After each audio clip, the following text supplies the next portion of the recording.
बोलिए सदगुरु भगवान की जय। जय श्री मेहताब। थोड़ी देर सदगुरु की वंदन करें।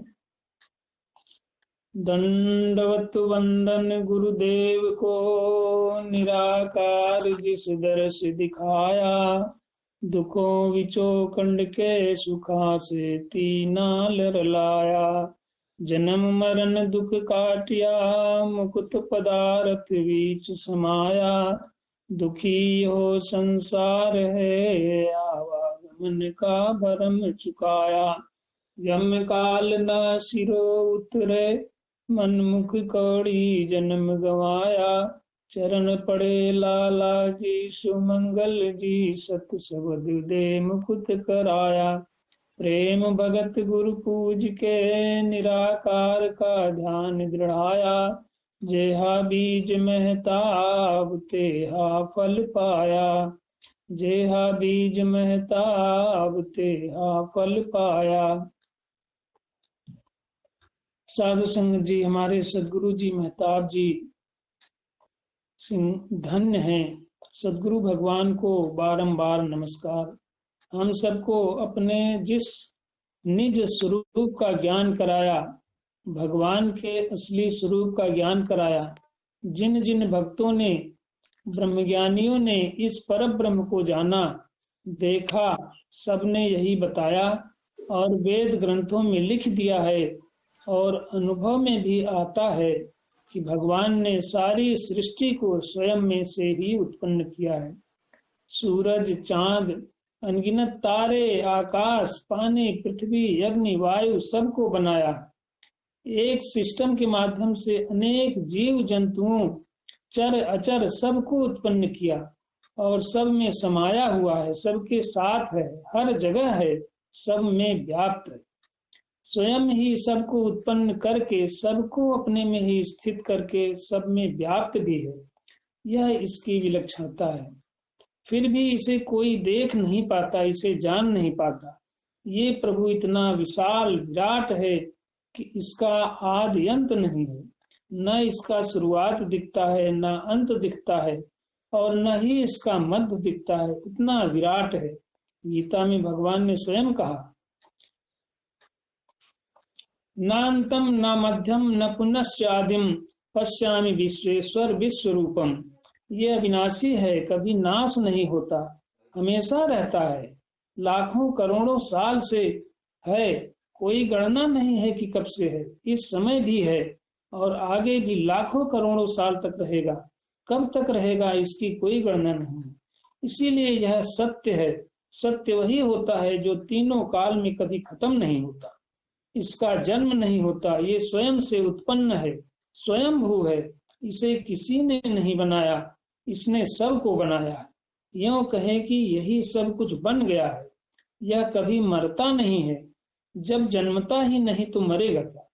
सारी चीजें नष्ट हो जाएंगी, सारे प्राणियों का शरीर एक दिन समाप्त हो जाता है, लेकिन यह सत्य ब्रह्म ज्यों का त्यों अविनाशी रहता है।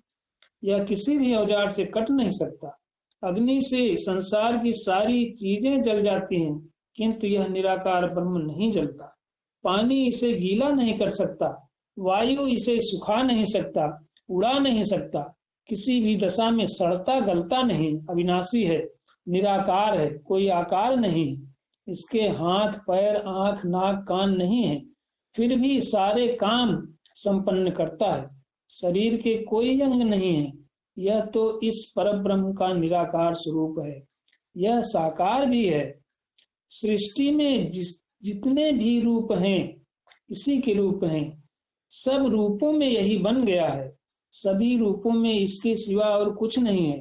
प्राणियों के जितने भी हाथ पैर आंख नाक कान इत्यादि हैं, सब इसी के हैं।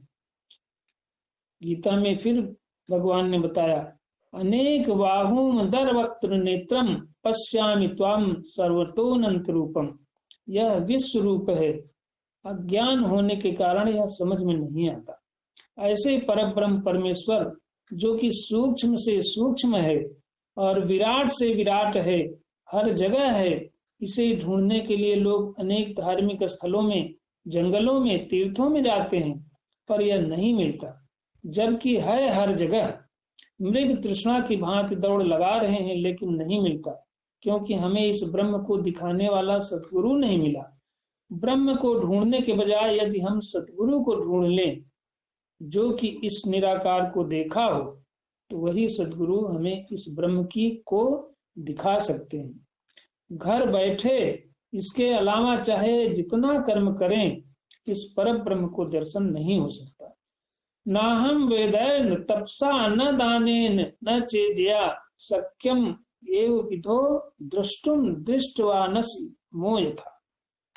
न तो वेदाध्ययन से, न तप से, न दान से, न यज्ञ से और न पूजा से इस रूप को देखा जा सकता है जैसे कि सदगुरु जी दिखा देते हैं। सारे कर्मकांड, यज्ञ, हवन, पूजा पाठ, तीर्थाटन, तप, दान, ये सब मृग तृष्णा की भांति हैं।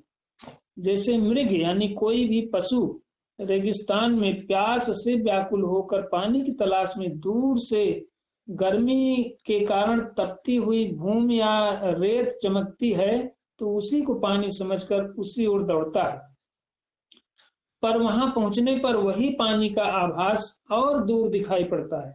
फिर वहां जाता है पर वहां भी पानी नहीं मिलता, केवल बालू ही चमकती नजर आती है। इस तरह दौड़ते दौड़ते वह पशु मर जाता है पर पानी नहीं पाता। इसी तरह मनुष्य का भी हाल है।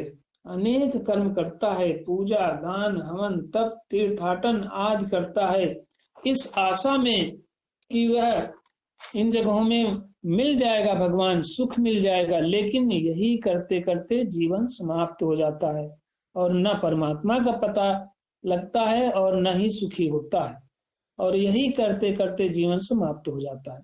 संसार के सभी प्राणी भगवान के साकार रूप में हैं। इन्हीं के साथ सादर यथोचित व्यवहार करना, मर्यादित आचरण करना ही भगवान की पूजा है। तो साध संगत जी, हमारे सदगुरु बाबा महताब सिंह जी, बाबा त्रिलोकीनाथ जी ने हमें यह अमोलक ज्ञान दे करके, यह अमोलक वस्तु दिखा करके बड़ा उपकार किया है। हमारा जीवन, हम सारे जीवन भर इसको ढूंढते रहते पर इसे न पाते। जो अवसर हमें मिला है इसका लाभ उठावें और मन स्थिर करके अपना जीवन सफल बना लें। ऐसे सदगुरु जी को बारंबार नमस्कार, बारंबार नमस्कार। सदगुरु भगवान की जय।